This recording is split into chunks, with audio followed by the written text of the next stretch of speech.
പ്രാധാന്യത കൊടുക്കാതിരിക്കുമ്പോൾ നമ്മൾ അതിന് ഇന്ന് വലിയ പ്രാധാന്യത കൊടുത്ത് നമ്മളിതിനെ ഇന്ന് ചുമന്നുകൊണ്ട് നടക്കുക, ഏറ്റെടുത്തുകൊണ്ട് നടക്കുക. എബ്രായ വിശ്വാസികളെ കുറിച്ച് പൗലോസ് പ്രശംസിക്കുന്ന ഒരു പ്രധാന കാര്യമുണ്ടല്ലേ, ഒരു പദമുണ്ട്. അവർ വിട്ടുപോകുന്നതിനെ ഓർത്തിരുന്നെങ്കിൽ അവർക്ക് മടങ്ങിപ്പോകുവാൻ അവസരങ്ങൾ. അവരെന്ത് ചെയ്തില്ല, ഓർത്തില്ല. അവരെന്ത് കളഞ്ഞോ, എന്ത് ഉപേക്ഷിച്ചോ അതിനെക്കുറിച്ച് ഓർക്കാൻ പോലും അവർ തയ്യാറായില്ല. നമ്മൾ ഇന്ന് അതെല്ലാം മറ്റൊരു രീതിയിൽ എന്ന് പറഞ്ഞാല് നമ്മൾ അതിന്റെ ലേബലൊക്കെ പറിച്ചു കളഞ്ഞാൽ പുതിയ ലേബലിൽ നമ്മൾ എന്ത് ചെയ്യുക, ഉപേക്ഷിച്ച കാര്യങ്ങളെ നമ്മൾ ഇന്ന് ചുമന്നു നടക്കുന്ന ഒരു കാലഘട്ടത്തിലേക്ക് മാറിക്കൊണ്ടിരിക്കും. കർത്താവും അത് കള്ളപ്രവാചകന്മാരെ കുറിച്ച് പറയുന്ന ഭാഗത്തും പറയുന്നതാ, ഫലങ്ങളാലാണ് അവരെ തിരിച്ചറിയുന്നത്. അപ്പൊ നമ്മിൽ നിന്ന് പുറപ്പെടുന്ന ഫലമാണ് നാം ആരാണ്, നമ്മുടെ വ്യക്തിത്വത്തെ, നമ്മുടെ ആത്മീയതയെ, നമ്മുടെ കാഴ്ചപ്പാടിനെ, നമ്മുടെ ദർശനത്തെയൊക്കെ ഫലങ്ങളിലൂടെ മാത്രമേ യഥാർത്ഥമായിട്ട് മനസ്സിലാക്കാം. അല്ലാതെ നമുക്ക് പറയുന്ന വാക്കുകൾക്കകത്തൂടെയോ പറയുന്ന വാചകങ്ങൾക്കകത്തൂടെയോ എഴുതുന്ന എഴുത്തിനകത്തൂടെയോ ഒന്നും നമുക്കതിന് യഥാർത്ഥ ചിത്രം കാണാനായിട്ട് എന്ത് ചെയ്യത്തില്ല, സാധ്യം. ഇവിടെയും അത് തന്നെയാണ് മുൻപേ ഞാറ് എന്ന കർത്താവ് പറയുന്നത്. അപ്പൊ ഒരു വിത്ത് മുളച്ച് അത് ഞാറായി കഴിഞ്ഞാൽ അതിനൊരു ഇല കടന്നു വരും. അന്നേരം മാത്രമേ അത് ഏത് വിഭാഗത്തിൽപ്പെട്ട സസ്യമാണ്, ഏതാണ്, അതിന്റെ പേരെന്താണ് എന്ന് അറിയണമെങ്കിൽ പോലും എന്താണ് അതിന്റെ തുടക്കം എന്ന് പറയുന്നത് ഒരു ഞാറ് അല്ലെങ്കിൽ ഒരു ഇലയാണ്. രണ്ടാമത് നമ്മൾ അതിനെക്കുറിച്ച് മനസ്സിലാക്കുമ്പോൾ നിലനിൽപ്പിന്റെ ആധാരം എന്ന് പറയുന്നത് ഇലകളാണ്. അല്ലെ, നമ്മള് ഈ സ്കൂളിലൊക്കെ പഠിച്ച സമയത്ത് നമ്മൾ പഠിച്ചിട്ടുണ്ട്, സസ്യത്തിന്റെ നിലനിൽപ്പ് എന്ന് പറയുന്നത് അതിന് ഇലകൾ പാകം ചെയ്യുന്ന ആഹാരമാണെന്നല്ലേ. ഇലകളിലാണ് ഒരു സസ്യത്തിന് ആവശ്യമായ പോഷണം, ആഹാരം എന്ത് ചെയ്യുന്നത്, പാചകം നടക്കും. നമ്മൾ ചെയ്യുന്ന പോലെ കിച്ചൺ ഉണ്ടാക്കി അടുപ്പവും ഗ്യാസും ഉപയോഗിച്ചൊന്നുമുള്ള പാചകം പോലെ അല്ല എന്നുള്ളത് മാത്രമേ ഉള്ളൂ. പക്ഷെ അതിനു വേണ്ട പോഷകം, അതിനു വേണ്ടി ആഹാരം ഒരു വൃക്ഷം പാചകം ചെയ്യുന്നത് എപ്പോൾ എവിടെയാണ്, അതിന്റെ ഇലകളിലാണ്. അപ്പം ഇലകളില്ലെങ്കിലോ, അല്ലെങ്കിൽ ഇലകളിൽ ആണ് അതിന്റെ നിലനിൽപ്പിന്റെ അടിസ്ഥാനം എന്ന് പറയുന്നതാണ് അതിന് ഇലകളാണ്. നമ്മൾ കണ്ടിട്ടില്ലേ, ചില വൃക്ഷമാണെങ്കിലും അതിന്റെ ഒരു പരിധിക്കപ്പുറത്തേക്ക് അതിന്റെ ഇലകളോ തണ്ടുകളോ ഒടിച്ചാൽ അതിന് പിന്നെ നിലനിൽപ്പ് ഇല്ല. അത് ഒന്നിൽ അത് കരിഞ്ഞു പോകും, അല്ലെ വാടിപ്പോകും, അല്ലെ അത് ഇല്ലാതാകും. കാരണം എന്നറിയാമോ, ഒരു പരിധിക്കപ്പുറത്തേക്ക് അതിന്റെ ഇലകൾ നഷ്ടപ്പെട്ടാൽ പിന്നെ അതിന്റെ ജീവൻ നിലനിർത്താനായിട്ട് അതിന് എന്ത് ചെയ്യത്തില്ല, സാധ്യമാകത്തില്ല. അപ്പൊ നിലനിൽപ്പിന്റെ ആധാരം എന്ന് പറയുന്നതും നിലനിൽപ്പിന് കാരണം എന്ന് പറയുന്നതും എന്താണ്, ഇലകളാണ്. അപ്പം ഞാനത് പറഞ്ഞു വരുന്നതിന്റെ സാരം, ഒരു വ്യക്തിയുടെ ആത്മീയ ജീവിതത്തിന്റെ നിലനിൽപ്പ് എന്ന് പറയുന്നത് ദൈവവചനം. വചനത്തിലൂടെ അല്ലാതെ ഒരു നിലനിൽപ്പ്, യഥാർത്ഥമായ നിലനിൽപ്പ്, ബാക്കിയൊക്കെ താൽക്കാലികമായിരിക്കുന്ന നിലനിൽപ്പുകൾ മാത്രമായിട്ട്. അപ്പം നിലനിൽപ്പ് എന്ന് പറയുന്നതും ഇതിന്റെ വളർച്ചയോടുള്ള ബന്ധത്തിൽ വളരെ പ്രാധാന്യമേറിയ ഒന്നാണ്. ഒരു വിത്ത് നമ്മൾ പാകി അതൊരു 8 അല്ലെ 10 മാസം വളർച്ച ഉള്ളതാണെങ്കിൽ അത് 10 മാസം അതിന്റെ വളർച്ച പൂർത്തീകരിക്കപ്പെടണമെങ്കിൽ എന്ത് വേണം, അതിന് ഇലകൾ ഉണ്ടാകണം. അതിന് ഇലകളെല്ലാം നഷ്ടപ്പെട്ടാല് അതൊരിക്കലും ആ വളർച്ചയിലേക്കോ അതിന്റെ അവസാനം അതിന്റെ ഫലത്തിലേക്കോ അതിന് പോകാനായിട്ട് എന്ത് ചെയ്യത്തില്ല, ഒരിക്കലും സാധ്യമല്ല. ഒരു വാഴയാണെങ്കിൽ പോലും നമ്മൾ അതിന്റെ പച്ചയായി നിൽക്കുന്ന ഇലഭാഗം പലപ്പോഴും എന്ത് ചെയ്യാറില്ല, നമ്മൾ മുറിക്കാറില്ല, അല്ലെ. ഇപ്പം ചിലപ്പം പിന്നെ ഇലയ്ക്ക് വേണ്ടി നിർത്തുന്ന വാഴ ഉണ്ടായിരിക്കും, അതിന്റെ ഇലയൊക്കെ ചിലപ്പം വെട്ടിയെടുത്ത് നമ്മൾ ചിലപ്പോൾ കൊടുത്ത് പൈസ മേടിച്ചിട്ടുണ്ട്. പക്ഷെ ഒരു നല്ല വാഴക്കൊല കിട്ടണമെന്നുണ്ടെങ്കിൽ അതിന് ഇലകൾ നമ്മൾ മണ്ടയ്ക്കത്തെ 2 നിർത്തിയിട്ട് ബാക്കി മുഴുവൻ നമ്മൾ മുറിച്ചു കളഞ്ഞാൽ ഒരു നല്ല വാഴക്കൊല ഒരിക്കലും ആ വാഴ എന്ത് ചെയ്യത്തില്ല, ലഭ്യമാകത്തില്ല. കാരണം എന്താ, അതിൽ നിന്ന് നല്ലൊരു ഫലം വരേണ്ടിയ സാഹചര്യം ഒരുക്കേണ്ടിയിരുന്ന ഇല അതിനെന്ത് ചെയ്തു, നഷ്ടപ്പെട്ടു പോയി. ഈ ഉണങ്ങി തൂങ്ങിക്കിടക്കുന്നതല്ലേ നമ്മൾ മുറിച്ചു കളയാറുള്ളൂ, അല്ലെങ്കിൽ നമ്മൾ വൃത്തിയാക്കാറുള്ളൂ. പക്ഷെ പച്ചപ്പ് നിൽക്കുന്ന ഒരു വാഴയുടെ ഇല നമ്മൾ എന്ത് ചെയ്യാറില്ല, സ്വാഭാവികമായിട്ട് മുറിക്കാറില്ല. കാരണം എന്താണെന്നറിയാമോ, അത് നഷ്ടപ്പെട്ടാൽ അതിന് നിലനിൽപ്പ് തന്നെ എന്താണ്, അപകടത്തിലാകും. അതിന് നൽകാൻ കഴിയുന്ന ഫലം അതിന് നൽകാൻ കഴിയാതെയും പോകുമെന്നുള്ളത് ഒരു യാഥാർത്ഥ്യം. അപ്പൊ അതുകൊണ്ടാണ് അതിനെ കർത്താവ് ഒന്നാമതായിട്ട് അത് പറഞ്ഞു. രണ്ടാമത് പറഞ്ഞത് കതിരെന്നാ പറയുന്നത്, അല്ലെ. മുൻപേ ഞാറും പിന്നെ കതിരും. ഞാറെന്ന് പറയുമ്പോൾ നമുക്കറിയാം, സസ്യത്തെ വളർച്ചയുടെ പൂർണ്ണതയിലേക്ക് എത്തിക്കുമ്പോൾ അടുത്ത ഘട്ടം ദൃശ്യമാകുന്നതാണ് കതിരെന്ന് പറയും. ഒരു സസ്യത്തിന്റെ വളർച്ചയുടെ പൂർണ്ണതയിലേക്ക് അടുക്കുന്ന അല്ലെങ്കിൽ എത്തുന്ന ഘട്ടമാണ് എപ്പോഴും കതിര് വരുന്നത്. ഇപ്പൊ നെല്ല്, നമ്മളെല്ലാവരും നെല്ല് കണ്ടിട്ടുണ്ട്. അതാണെങ്കിൽ നമ്മൾ വിത്ത് പാകി അത് കിളിർത്ത് നിശ്ചിത വളർച്ച എത്തിക്കഴിയുമ്പോഴാണ് ആ ഞാറ് എന്ത് ചെയ്യുന്നത്, നമ്മൾ പറിച്ച് പാടത്ത് എന്ത് ചെയ്യുന്നത്, നടുന്നത്. ആ നടപ്പെട്ട ഞാറ് എത്രയോ മാസങ്ങൾ അതിന് സംരക്ഷണവും വെള്ളവും വളവും എല്ലാം കൊടുത്ത് അതിനിടയിലുള്ള കളകളെല്ലാം പറിച്ച് അതിനെ സംരക്ഷിച്ച് അതിന് നല്ല വളർച്ച കൊടുത്തെങ്കിൽ മാത്രമേ കുറെ മാസങ്ങൾക്ക് ശേഷം അതിന്റെ നടുവിൽ ഒരു കതിര് പ്രത്യക്ഷപ്പെടുന്നു. അപ്പൊ കതിരെന്ന് പറയുന്നത് ഏറെക്കുറെയൊക്കെ അതിന്റെ വളർച്ചയുടെ ഒടുവിലത്തെ ഘട്ടത്തിലേക്ക് എത്തുകയാണ്. അപ്പൊ ഫലം പുറത്തു വരിക എന്നതാണ് ഏതൊരു സസ്യത്തിന്റെയും ധർമ്മം എന്ന് പറയുന്നത്. ഫലത്തെ എന്ത് ചെയ്യുക, പുറത്തു കൊണ്ടുവരിക. അതാണ് ഏതൊരു സസ്യത്തിന്റെയും ധർമ്മം എന്ന് പറയുന്നത്. കതിർ വരേണ്ട സമയത്ത് കതിർ വന്നില്ലെങ്കിൽ അതിന്റെ വളർച്ച കൊണ്ട് എന്തുണ്ടാകുന്ന പ്രയോജനം ഉണ്ടാകും.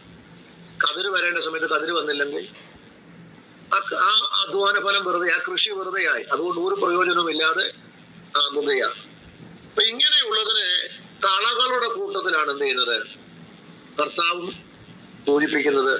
കർഷകരും അതിനെ കളകളുടെ കൂട്ടത്തിലെ ഉൾപ്പെടുത്തുന്നു. അപ്പൊ ദൈവവചനത്തിന്റെ അടിസ്ഥാനത്തിൽ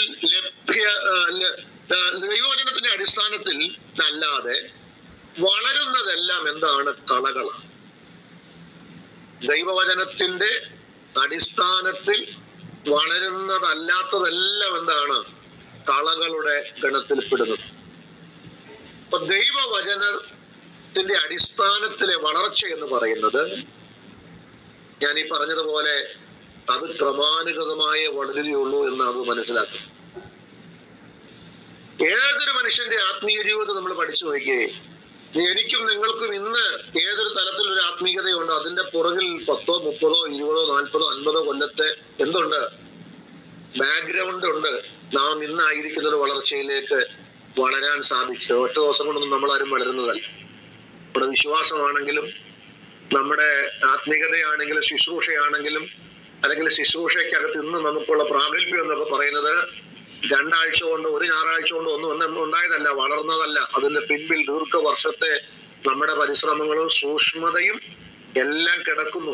ഇന്ന് ഏതെങ്കിലും നിലയിൽ കർത്താവിന്റെ രാജ്യത്തിൽ നമ്മൾ പ്രയോജനപ്പെടുന്നെങ്കിൽ, ഫലമുള്ളവരാണെങ്കിൽ അതിന്റെ പിൻപിലും എന്തുണ്ട്, ഒരു ദീർഘകാലത്തെ വളർച്ച അതിന്റെ പുറകിൽ ഉണ്ടെന്നുള്ളതാണ്. നമ്മിൽ എന്തെങ്കിലും ഒരു ഫലം ഉണ്ട് എങ്കിൽ അതിന്റെ പിൻപിൽ ഒരു വളർച്ചയ്ക്ക് ഒരു കാലഘട്ടം ഉണ്ടെന്നുള്ളതും കർത്താവ് പഠിപ്പിക്കുക, നമ്മെ ഓർപ്പിക്കുക. അപ്പൊ ഓരോ വിത്തിലും അതതിന്റെ സസ്യമുള്ളതുപോലെ ഹൃദയമാകുന്ന വയലിൽ വിതയ്ക്കപ്പെടുന്ന വചനവും ഫലപ്രാപ്തിയിലേക്ക് എത്തണം. ഉന്നതനുമായിട്ടുള്ള ദൈനംദിന സമ്പർക്കത്താല് വചനത്തിന് അല്ലെങ്കിൽ ദൈവവുമായിട്ടുള്ള നിരന്തരമായ സമ്പർക്കം ഉണ്ടെങ്കിൽ മാത്രമേ ദൈവവചനത്തിന് നമ്മിൽ വളർച്ച പ്രാപിക്കാനായിട്ട് കഴിയും. കാരണം നമുക്കറിയാം, വചനം ദൈവം തന്നതാ. വചനം എന്ന് പറയുന്നത് ദൈവമാണ്. ആ വചനം നമ്മുടെ ഹൃദയത്തിനകത്ത് പാകപ്പെടുകയാണ്, വിതയ്ക്കപ്പെടുകയാണ്. അപ്പം ദൈവവുമായിട്ടുള്ള നിരന്തരമായ ആ ബന്ധം, സമ്പർക്കം നമുക്ക് എത്രത്തോളം നിലനിർത്തിക്കൊണ്ട് പോകാൻ പറ്റും, അതിനനുസരിച്ച് വചനത്തിനും എന്ത് ചെയ്യാൻ കഴിയത്തുള്ളൂ, വളരാനായിട്ട് എന്ത് കഴിയും. അത് ക്രമാനുഗതമായിട്ട് എന്ത് ചെയ്യാണ്, വളർച്ചയിലേക്ക് വളർന്നാണ് അത് നമ്മെ ഫലവത്തായ അനുഭവത്തിലേക്കും അവസ്ഥയിലേക്കും എപ്പോഴും കൊണ്ടുപോകുന്നത് എന്നുള്ള സത്യവും കർത്താവ് ഇവിടെ ഓർപ്പിക്കുക. ഇനി അടുത്ത പ്രയോഗം എന്ന് പറഞ്ഞാൽ നിറഞ്ഞ മണി. കതിര് വന്നു, അതിനുശേഷമുള്ള അടുത്ത സ്റ്റേജ് എന്ന് പറയുന്നത് എന്താണ്, നിറഞ്ഞ മണി എന്നാണ് കർത്താവ് പറയുന്നത്. അപ്പൊ വളർച്ചയുടെ അടുത്ത ഘട്ടത്തിലേക്ക് നിറഞ്ഞ മണികൾ പൂർണ്ണ ഫലപ്രാപ്തിയെ വ്യക്തമാക്കുകയാണ്. നിറഞ്ഞ മണികൾ എന്ന് പറയുമ്പോൾ എന്താണ്, അതിനകത്ത് എല്ലാ വിത്തിനകത്തും ഒന്നുണ്ട്, ഫലമായി. കതിര് വന്നു എന്നതുകൊണ്ടായില്ല കതിർ പതിരാകാതിരിക്കാൻ സൂക്ഷിക്കേണ്ടതും അത്യന്താപേക്ഷിതം. എല്ലാ കതിരിനകത്തും എന്തില്ല, അടുത്ത വളർച്ചയ്ക്കുള്ള അല്ലെങ്കിൽ അടുത്ത ജനറേഷൻ നൽകാനുള്ള കതിരിനകത്ത് മണികൾ ഉണ്ടാകണമെന്നില്ല. ചില കതിരിനകത്ത് പതിരാണ്. അപ്പൊ പതിര് ആകാതിരിക്കണമെങ്കിലും എന്ത് വേണം, ഒരു കൃഷിക്കാരൻ കൃഷിയെ വളരെയധികം സംരക്ഷിക്കണം. കൊടുക്കേണ്ട ശ്രദ്ധ കൊടുക്കാതെ, കൊടുക്കേണ്ട പരിചരണം ഒരു കൃഷിക്ക് കൊടുക്കാതിരുന്നാൽ കതിര് വരും, പക്ഷെ എന്ത് വരത്തില്ല, അതിനകത്ത് മണികൾ ഉണ്ടാകത്തില്ല, പതിരായിരിക്കും. നമുക്കറിയാം കർത്താവ് പല ഉപമയും പറയുമ്പോൾ പതിരുകളെ എല്ലാം എന്താണ്, വീശുപുറം എന്റെ കയ്യിലുണ്ട്, ഞാൻ കളത്തെ എന്ത് ചെയ്യും, മുറ്റും വെടിപ്പാക്കും. നിറഞ്ഞ മണികളെയും പതിരിനെയും തമ്മിൽ എന്ത് ചെയ്യും, വേർതിരിക്കും. നിറഞ്ഞ മണികളെ കളപ്പുരയിലേക്ക് കയറ്റും, പതിരിനെ എല്ലാം കെടാത്ത തീയിൽ എന്ത് ചെയ്യും, ഇട്ട് ചുട്ട് ശുദ്ധീകരിക്കും. കാരണം അത് വേസ്റ്റാണ്, അത് പ്രയോജനരഹിതമാണ്, അത് ഉപയോഗശൂന്യമാണ്. എന്നാ കർത്താവ് പല ഉപമയ്ക്കകത്തൂടെയും പല സംഭവത്തിനകത്തൂടെയും കർത്താവ് സൂചിപ്പിക്കും. അപ്പൊ നിറഞ്ഞ മണി എന്നുള്ളതാണ് ഏറ്റവും ശ്രദ്ധേയം. അപ്പം കതിര് വന്നു, ആ കതിര് പതിരാകാതിരിക്കാനായിട്ട് വളരെ പരിചരണം ആവശ്യമാണ്. ഇതൊക്കെ നമ്മളെ സൂചിപ്പിക്കുന്ന യാഥാർത്ഥ്യം എന്ന് പറയുന്നത് ദൈവത്തിന്റെ വചനം നമ്മുടെ അകത്ത് പാകി അത് വളർന്നു, അത് വളർച്ചയുടെ ഘട്ടം നടന്നുകൊണ്ടിരിക്കുമ്പോൾ അത് ഫലപ്രദമാകുന്ന രീതിയിലേക്ക് അതിനെ വളർത്തിക്കൊണ്ടു പോകാൻ സാധിക്കണം. ഫലം എത്തേണ്ട സമയത്ത് അത് പതിരായാൽ നട്ടതുകൊണ്ടും പ്രയോജനമില്ല, വളർന്നതുകൊണ്ടും പ്രയോജനമില്ല, കതിരായതുകൊണ്ടും പ്രയോജനമില്ല. പതിരായി പോകാതിരിക്കാൻ എന്ത് ചെയ്യണം? അതുകൊണ്ടല്ലേ നമ്മൾ വായിക്കുന്നില്ല, നിങ്ങളിലെ വെളിച്ചം ഇരുളാകാതിരിപ്പാൻ സൂക്ഷിച്ചു കൊള്ളുവീൻ എന്ന് പറയുന്നത്. അതുപോലെ പൗലോസ് 2 കൊരിന്ത്യർക്ക് എഴുതിയ ലേഖനം വായിക്കണം, നമുക്കറിയാം. 6-ാം അധ്യായത്തിന് 1-ാമത്തെ വാക്യം, സഹോദരന്മാരെ, സഹപ്രവർത്തിക്കാരായി ഞാൻ നിങ്ങളെ പ്രബോധിപ്പിക്കുന്നത് നിങ്ങൾക്ക് ലഭിച്ച ദൈവകൃപ വ്യർത്ഥമാക്കി തീർക്കരുത് എന്ന് പറഞ്ഞാൽ ഇവിടെ എല്ലാം ഒരു അപകട സൂചന പറയുന്നു. ഇത് വ്യർത്ഥമാക്കാതെ നിലനിർത്താം, വ്യർത്ഥമാക്കി തീർക്കാനും എന്തുണ്ട് നമുക്ക് കഴിയും. ഇവിടെ എല്ലാം നമ്മുടെ ഉത്തരവാദിത്വങ്ങളാണിത്. അപ്പൊ ഇതിനെ നമ്മുടെ അകത്ത് വീണ വചനം അത് കിളിർത്തു, അത് വളർന്നു, അത് കതിരിന്റെ അവസ്ഥ വരെ വളർന്നു. പക്ഷെ ആ കതിര് പതിരാകാതെ അത് നിറഞ്ഞ മണികളായി തന്നെ നിലനിർത്തേണ്ട ഉത്തരവാദിത്വമാർക്കാണ്. അത് ഓരോരുത്തരും നിക്ഷിപ്തമായിരിക്കുന്നത്. അപ്പം ഇതെല്ലാം എന്താണ്, വചനവും ദൈവരാജ്യവും ഒക്കെ വളരുന്നത് ഒറ്റയടിക്ക് വളരുകയല്ല. ഇതിങ്ങനെ ക്രമാനുഗതമായി അതിന്റെ ഓരോരോ സ്റ്റേജിലൂടെ, ഓരോരോ പ്രോസസ്സിലൂടെ മാത്രമേ ഇത് ഫലം സത്യമാണ് കർത്താവ് ഈ ഉപമയ്ക്കകത്തൂടെ നമ്മെ സൂചിപ്പിക്കുന്നത്. അപ്പൊ നല്ല നിലത്ത് വിതയ്ക്കപ്പെടുകയും വിത്ത് കിളിർക്കുന്നതും വളരുന്നതിനും ആവശ്യമായ ഘടകങ്ങൾ യഥാസമയം അത് സ്വീകരിക്കുകയും ചൂടും വെളിച്ചവും ശരിയായി ലഭിക്കുകയും ചെയ്യുന്ന സസ്യത്തിന് പതിര് നൽകാനായിട്ട് ഒരിക്കലും സാധ്യതയില്ല. അതെപ്പോഴും നിറഞ്ഞ മണികളെ മാത്രമേ നൽകത്തുള്ളൂ. നമ്മള് ഉൽപ്പത്തി പുസ്തകത്തിലല്ലേ ഇസഹാക്കിനെ കുറിച്ച് നമ്മൾ വായിക്കുന്നില്ലേ? ആ ആണ്ടിൽ ഇസഹാക്ക് എന്ത് ചെയ്തു?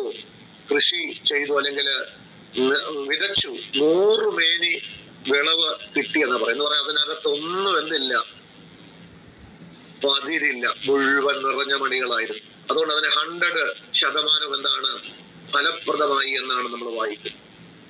ഞാനതിന്റെ ആത്മീയ ചിന്തകളോ ആത്മീയ അർത്ഥമൊന്നും പറയാൻ ആഗ്രഹിക്കുന്നില്ല. പറഞ്ഞതിന്റെ സാരാംശം എന്താണ്, അത് എല്ലാ കൊല്ലവും അങ്ങനെ ലഭിക്കത്തില്ല. ശ്രദ്ധ കുറഞ്ഞാൽ എന്താണ്, ഫലം എന്ത് ചെയ്യും, കുറവ് സംഭവിക്കും.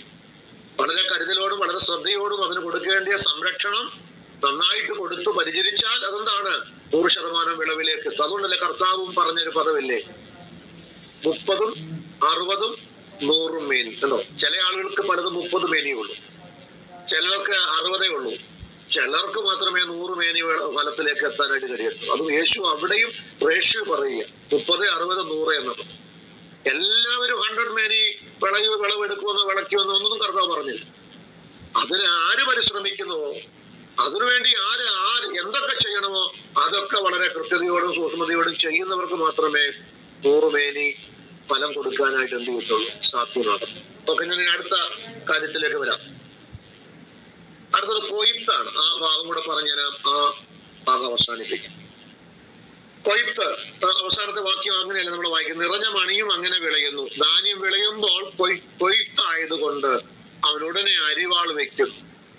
അടുത്ത ഇതിന്റെ വളർച്ചയുടെ അവസാനത്തെ സ്റ്റേജ് ഘട്ടം എന്ന് പറയുന്നത് കൊയ്ത്താണ്. സ്വർഗരാജ്യത്തിന്റെ വചനം ലോകമാകുന്ന മണ്ണിൽ വിതച്ചു, അത് ലോകത്തിന്റെ നാനാഭാഗത്തേക്കും വ്യാപിച്ചു. ദീർഘനാളുകൾ കൊണ്ട് ഈ മണ്ണിൽ അത് വളർന്നു, കതിർ വന്നു. ധാന്യം വിളയുമ്പോൾ കൊയ്യുവാനായിട്ട് എന്ത് ചെയ്യുന്നു, അരിവാള് വയ്ക്കും. ഇത് കർത്താവിന്റെ വരവിനെ സൂചിപ്പിക്കുന്നതാണല്ലോ എപ്പോഴും ഈ കൊയ്ത്തെന്ന് പറയുന്നത്. അത് വെളിപ്പാട് ദിവസമൊക്കെ വായിക്കുമ്പോൾ നമുക്കത് കാണാൻ കഴിയുന്നുണ്ട്. ഭൂമിയിൽ കൊയ്ത്തിന്റെ സമയമായി, കൊയ്ത് വാള് അവിടെ നിന്ന് ഒരു അരിവാള് സ്വർഗത്തിൽ താഴേക്ക് എറിയപ്പെടുന്നു, ഭൂമിയിൽ വലിയ കൊയ്ത്ത് നടക്കുന്നു എന്നൊക്കെ നമ്മൾ വെളിപ്പാടിലും വായിക്കുന്നുണ്ട്. അപ്പൊ കൊയ്ത്ത് എന്ന് പറയുന്നത് എപ്പോഴും കർത്താവിന്റെ വരവും അതിനോട് സംബന്ധിച്ച് നടക്കുന്ന സംഭവങ്ങളെ എപ്പോഴും എന്ന് പറഞ്ഞാൽ ഫലമുള്ളതിനെയൊക്കെ തന്റെ കളപ്പുരയിലേക്ക്, തന്റെ അടുക്കിലേക്ക് ചേർക്കുന്നതിനെയാണ് പലപ്പോഴും എന്ത് ചെയ്യുന്നത്, നമുക്കത് അങ്ങനെ തന്നെ കാണാൻ കഴിയുന്നത്. അപ്പോൾ ധാന്യം വിളയുമ്പോൾ കൊയ്ത്തിന് അരിവാൾ വെക്കുന്നു. കൊയ്ത്ത് എപ്പോഴും ലോകാവസാനത്തെ കാണിക്കുന്നു എന്നാണ് കർത്താവ് മറ്റിതര ഭാഗങ്ങൾ സൂചിപ്പിക്കുമ്പോഴും പറയുന്നത്. അങ്ങനെ ദൈവരാജ്യം, സ്വർഗരാജ്യം വിണ്ണിലേക്ക് അല്ലെങ്കിൽ മണ്ണിൽ നിന്ന് വിണ്ണിലേക്ക് മാറ്റപ്പെടുകയാണ്. അതാണ് കൊയ്ത്ത് എന്ന് പറയുന്നത്. മണ്ണിലായിരിക്കുന്ന സ്വർഗരാജ്യം വിണ്ണിലേക്ക് എന്ത് ചെയ്യുക, മാറ്റാതെ. കർത്താവ് പറയുന്നത് തന്നെയല്ല, ഞാൻ പോയാൽ നിങ്ങൾക്ക് സ്ഥലം ഒരുക്കാനായിട്ട് പോകുന്നു, ഞാൻ പോയി നിങ്ങൾക്ക് സ്ഥലം ഒരുക്കിയാൽ പിന്നെയും നിങ്ങളുടെ അടുക്കൽ ഞാൻ വരും. എവിടെ? എന്റെ അടുക്കൽ നിങ്ങളെ ചേർക്കേണ്ടതിന്. അത് കർത്താവ് പോയത് സ്വർഗത്തിലേക്കാണ്, പിതാവിന്റെ അടുക്കലേക്കാണ്. ഇന്ന് മണ്ണിലായിരിക്കുന്ന നമ്മെ വിണ്ണിലേക്ക്, തന്റെ പിതാവിന്റെ ഭവനത്തിലേക്ക് കർത്താവ് കൊണ്ടുപോകുമെന്നാണ് കർത്താവ് നൽകുന്ന വാഗ്ദത്തം എന്ന് പറയുന്നത്. അപ്പോ കൊയ്ത്തെന്ന് പറയുന്നത് എന്താണ്? കളപ്പുരയിലേക്ക് പ്രവേശിപ്പിക്കുക, കളപ്പുരയിലേക്ക് കയറ്റുക. അപ്പം ഇങ്ങനെ സ്വർഗരാജ്യം മണ്ണിൽ നിന്ന് വിണ്ണിലേക്ക് മാറ്റപ്പെടുന്നതാണ് ഏറ്റവും അതിന് ഒടുവിലത്തെ പ്രോസസ് എന്ന് പറയുന്നത്. അങ്ങനെ ക്രമാനുഗത വളർച്ചയുടെ ഫലപ്രാപ്തിയുടെ അവസാനമാണെന്ത്? കൊയ്ത്തെന്ന് പറയുന്നത്. മത്തായിയുടെ സുവിശേഷം 13-ാമത്തെ അധ്യായത്തിലെ ഒരു വാക്കുകൂടെ ഞാൻ വായിക്കാം. 13-ന്റെ 30 വാക്യം. കൊയ്ത്ത് കാലത്ത് ഞാൻ കൊയ്യുന്നവരോട് മുൻപേ കള പറിച്ചു കൂട്ടി ചുട്ടുകളയേണ്ടതിന് കെട്ടുകളായി കെട്ടുവാനും ഗോതമ്പ് എന്റെ കളപ്പുരയിൽ കൂട്ടിവയ്പ്പാനും കൽപ്പിക്കുമെന്ന് പറഞ്ഞു. ഗോതമ്പ് എന്റെ കളപ്പുരയിൽ കൂട്ടിവയ്ക്കാനും കൽപ്പിക്കുമെന്ന് കർത്താവ്. അപ്പൊ നമ്മുടെ ഈ ഉപമ ഞാനിവിടെ അവസാനിപ്പിക്കുകയാണ്.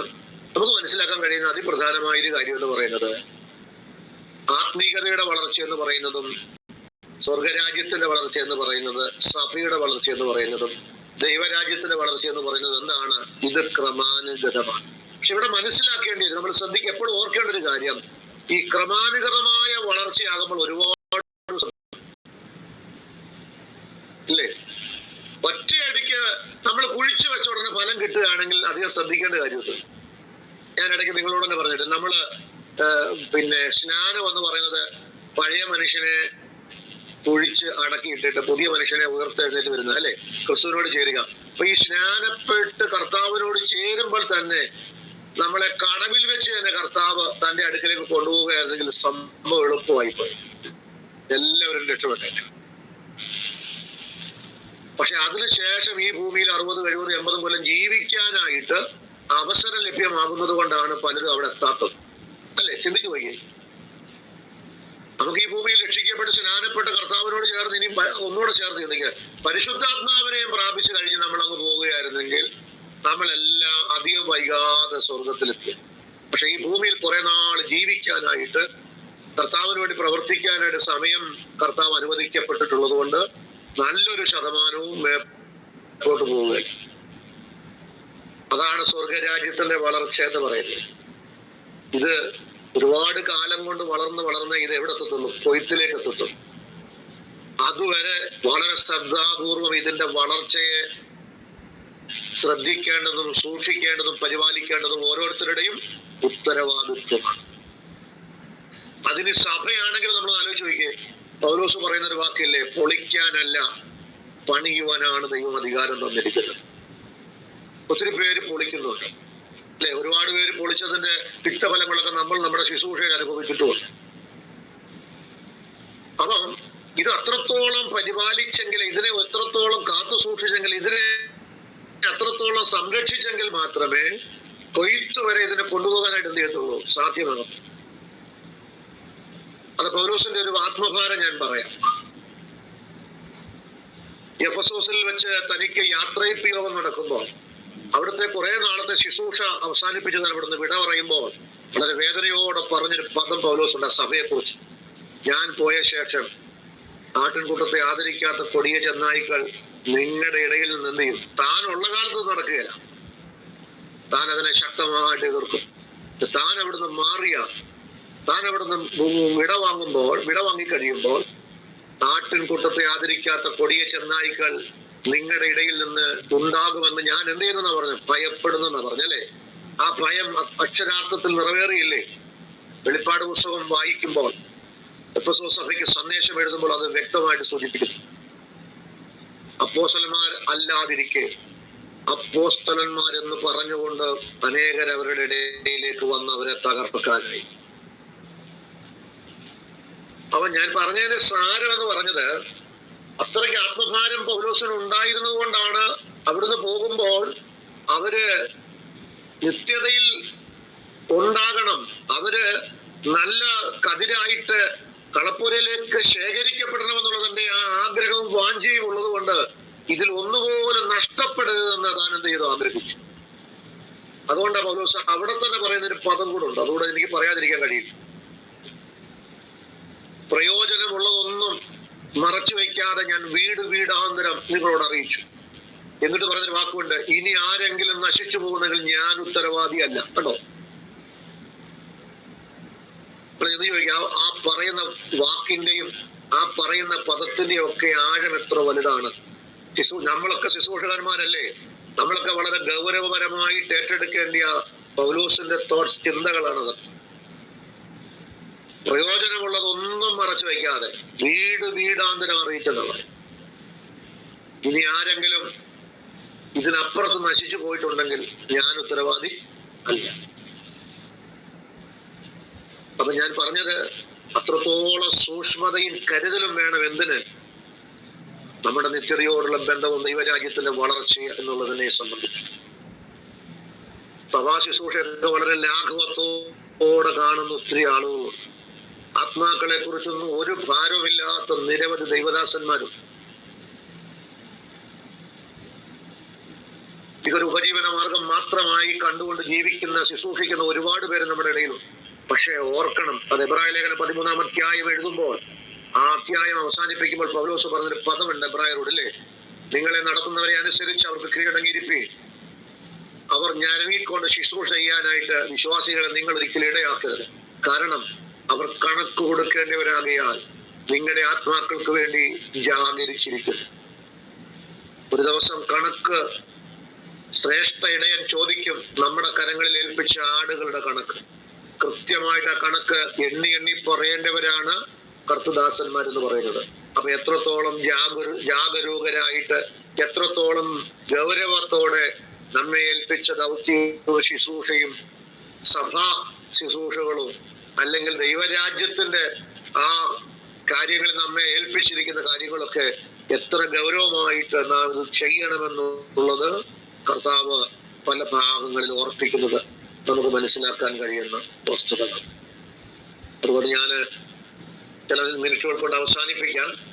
വളരെ ഗൗരവമായിട്ട് കാണുക. ദൈവരാജ്യത്തെ ഊതി വീർപ്പിച്ച്, ദൈവസഭയെ ഊതി വീർപ്പിച്ചൊന്നും നമുക്ക് വലുതാക്കാനായിട്ട് പറ്റുകയില്ല. ഇത് ക്രമാനുഗതമായിട്ടേ വളരത്തുള്ളൂ. പക്ഷെ ഓർക്കണം, വളർച്ചയ്ക്ക് നാം എന്തൊക്കെ സൂക്ഷ്മതയോടെ ശ്രദ്ധിക്കണമോ അത് മുഴുവൻ വളരെ സൂക്ഷ്മതയോടെ ശ്രദ്ധിക്കാത്തടത്തോളം കാലം നമുക്കിതിനെ വളർത്തിയെടുക്കാൻ ഇടനീയത്തില്ല. കാരണം അത് ഫലമാകുമ്പോന്നതിന് മുമ്പേ പതിരായി പോകും. ഫലം ഉണ്ടാകുക, അതിനെ കൊയ്തെടുക്കുക, കളപ്പുരയിലേക്ക് പ്രവേശിപ്പിക്കുക എന്നുള്ളതാണ് അതിന്റെ ഏറ്റവും മർമ്മപ്രധാനമായിരിക്കുന്ന വസ്തുത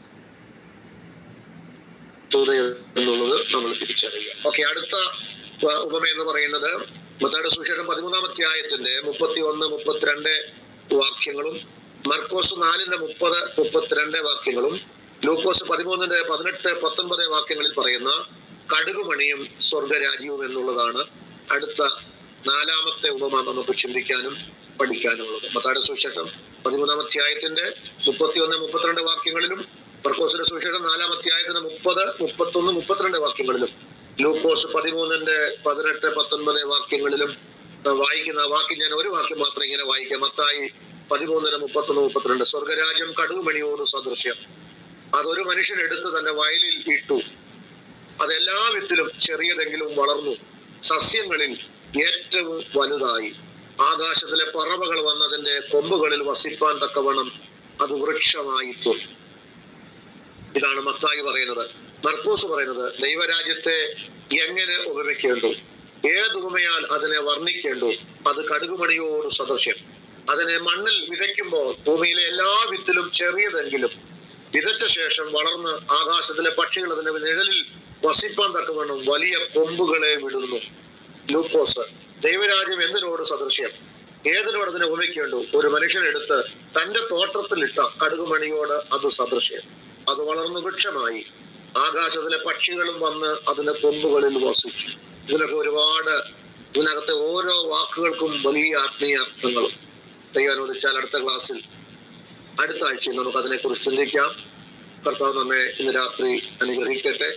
പരസ്പരം ഓർക്കുകയും പ്രാർത്ഥിക്കുകയും ചെയ്യാം. നിങ്ങൾക്ക് ഉപമകളുടെ ചിന്തകളൊക്കെ പ്രയോജനമാകുന്നുണ്ട്, മനസ്സിലാകുന്നുണ്ട്, അനുഗ്രഹമാകുന്നുണ്ട് വിശ്വസിക്കുന്നു. കർത്താവ് അനുഗ്രഹിക്കട്ടെ. പ്രാർത്ഥനയിൽ വേണ്ടി ഓർക്കാം. ദൈവം അനുഗ്രഹിക്കാൻ സഹായിക്കും.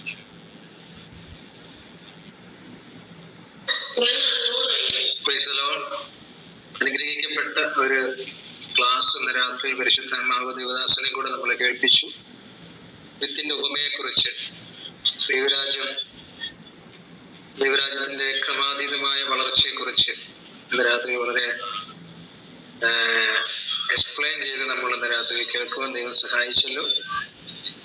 നമ്മുടെ എല്ലാ ജീവിതത്തിൽ നമ്മൾ പലപ്പോഴും ആത്മീയ ജീവിതത്തിലാണെങ്കിലും സ്വർഗരാജ്യത്തിന്റെയും സഭയുടെ വളർച്ചയൊക്കെ ക്രമാതീതമാണെന്ന് പെട്ടെന്ന് ഒറ്റ രാത്രി കൊണ്ട് പൊട്ടിമുളച്ച് വളരുന്നതല്ലെന്ന് നമ്മൾ രാത്രിയിൽ വളരെ അർത്ഥവത്തായി ഗ്രഹിക്കാൻ ദൈവം സഹായിച്ചു.